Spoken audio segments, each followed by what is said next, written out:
You know, there's something about the sound of a dog barking that can drive even the most patient person to the brink of madness. It's like a siren call, a relentless reminder that your precious pup has something to say, and it's usually at the most inconvenient times. You're trying to enjoy a quiet evening, maybe binge watching your favorite show, and there it is, bark, bark, bark. It's as if your dog has taken it upon themselves to announce to the world that they exist, and they're not shy about it. But let's be real here.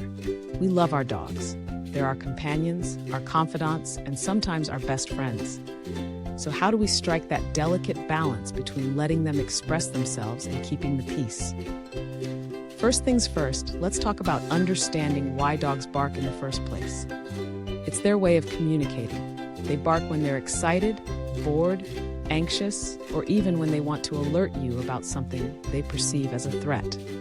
So, if your dog is barking at the mailman, the neighbor's cat, or that suspicious rustle in the bushes, it's just their instinct kicking in. But that doesn't mean you have to accept it as a part of life.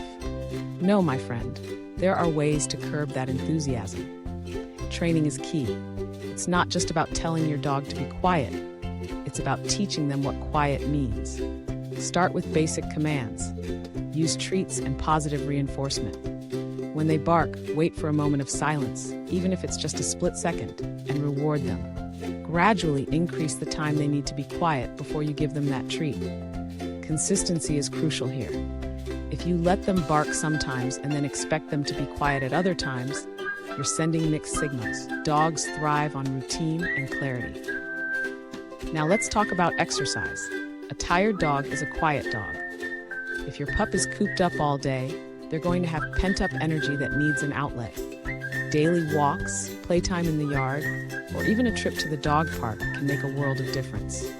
When they've had a good run, they're less likely to feel the need to bark at every little thing. It's like a release valve for all that energy. But what if your dog is barking out of anxiety?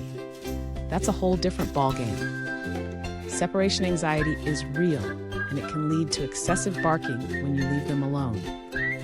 In this case, you might want to consider crate training or creating a safe space for them. Make it cozy with their favorite toys and blankets. Gradually get them used to being alone for short periods, and then extend that time. It's all about building their confidence and helping them understand that you will come back. And let's not forget about distractions. Sometimes a little redirection can go a long way. If your dog starts barking, try to distract them with a toy or engage them in a game. This not only interrupts the barking, but also reinforces positive behavior. Now, if all else fails and you've tried everything under the sun, you might want to consult a professional trainer or a behaviorist. Sometimes it takes an expert eye to identify the root cause of the barking and provide tailored solutions. In the end, remember that barking is a natural behavior for dogs. It's part of who they are. But with patience, understanding, and a little bit of effort, you can help your furry friend find their voice and keep the peace in your home. So take a deep breath, grab those treats, and let's get to work. Your quiet pup is just a few training sessions away.